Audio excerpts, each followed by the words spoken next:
This week, I am in the throes of finally reaching the home stretch of the edits of my adult nonfiction book that I have been working on for over 2 years. It has been such a labor of love and so much more work than I ever expected. I did not really know what I was saying yes to when I signed up for it, but of course, I'm so glad that I have.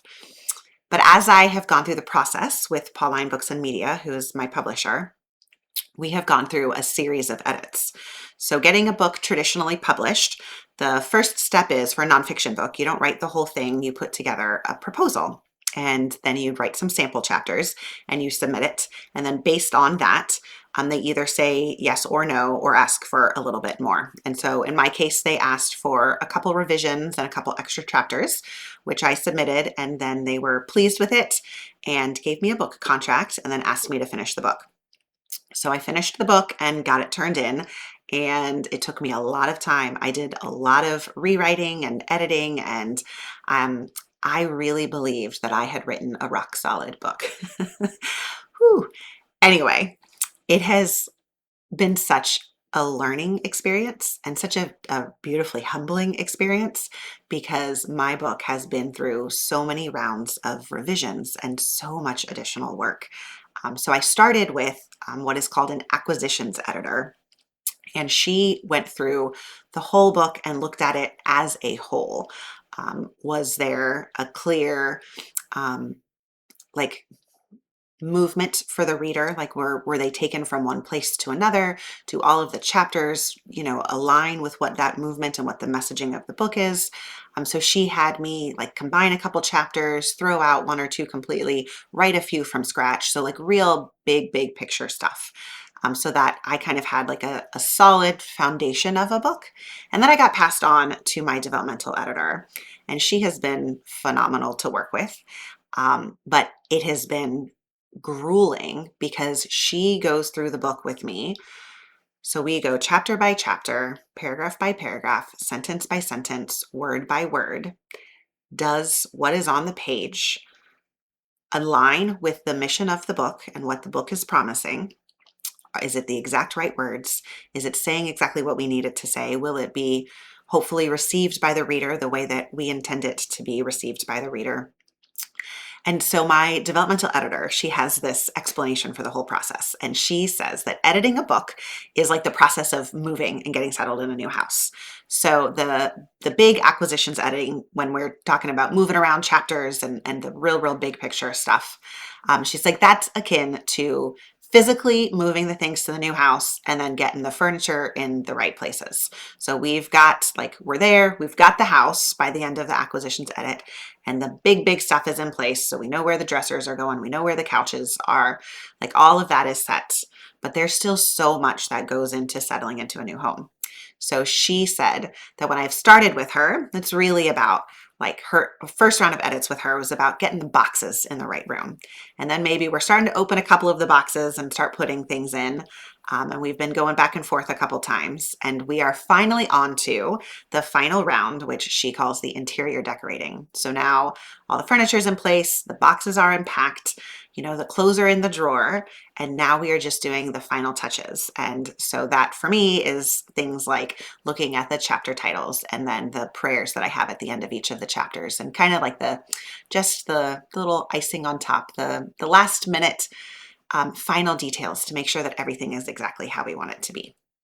And I love this analogy. And so every time I talk to her, she tells me about where we are in the process and how close we are to interior decorating. And so we're finally there. The goal is to have all of my edits finished by the end of this month, which means before Easter, which is awesome. It'll still be about a year before that book is released, because then there's all sorts of behind the scenes sort of stuff that happens as far as proofreading and formatting and cover design, and then of course all the promotional time. So there's still a while that you guys have to wait before you get to see it, before I get to hold it with my own hands. But it's so exciting to be so close to the end. And as I was thinking about what Sister Catherine has been talking me through with this process of it being a move, I thought about how much the Lord really does this in our life too. As we're growing in the spiritual life, as we are deepening our relationship with Him, that analogy works for that too. So initially, when we are coming to know and love Christ, a lot of times it's like really, really big picture, major stuff, right? Like things like moving couches and getting furniture into the house. When we have those moments when we recognize that we truly are his beloved child, when we come to know his power and his majesty, when we fall on our knees in awe of his goodness and his mercy, when these movements that happen in our hearts are so big and profound, and we can feel them, and they have immediately obvious impact. Like we can see exactly what's happening. And then as we continue to grow in the spiritual life and as we continue to deepen our relationship with the Lord, those those sorts of big things don't happen as often or as much. Then we still experience miracles and we hear from the Lord, but it might start to feel a little bit more, I don't want to use the word tedious, but smaller scale, right? More intimate, but smaller. And then eventually, once our life is really aligned with the Lord's will for our life, when we're serving him regularly and giving without thinking about it and trying to live virtuous lives day in and day out, then he starts working through the fine tuning, the interior decorating, if you will. When he's really working to purify us of sins or vices that we keep falling back into, or when there's just these opportunities for charity that we just don't take, or when we're taught how to die to ourselves and to surrender to the Lord's will in all of the little tiny things throughout the day, not just the big things, not just the big, Lord, I give you my life, but the, oh my gosh, my child is calling for me again, and all I want to do is sit on the couch and watch TV and be done for the night, and I have to go tuck her back in for the 18th time, and I'm so tired. And then we can recognize that the Lord is asking us to go minister to our child, and my time is not my own, and we still do it. And that's the sort of interior decorating that the Lord will continue to do in our lives until we are perfected. And Lent, I believe, is a beautiful season of that fine, the detailing, the interior decorating of our hearts.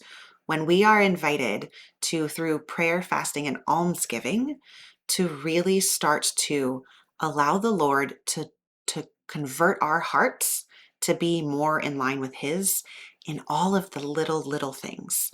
And that's why, and I talked about this before, something as small as giving up chocolate, giving up desserts, can be significant and profound if you are able to let that really change your heart. And so we are now, believe it or not, past the halfway mark of Lent. Yesterday was 20 days in, and we have 20 more days to go.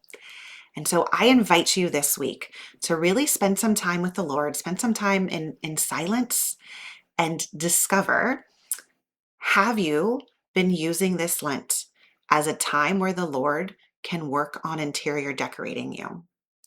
And if you haven't, then how is he inviting you to partner with him in that for the second half of Lent this year? And if you have been working alongside the Lord and all of his movements in your heart, then rejoice and be glad, give thanks, and then double down, because we are only halfway there. And so it may feel like we've been at this Lent thing for a while, but we still have a while yet to go. A little bit more than 3 weeks in, a little bit more than 3 weeks to go. And so let this Lent be a time of complete transformation for you through the little things. That's all I have for you this week. I'm Maria Riley, just a sinner in the throes of trying to be a saint.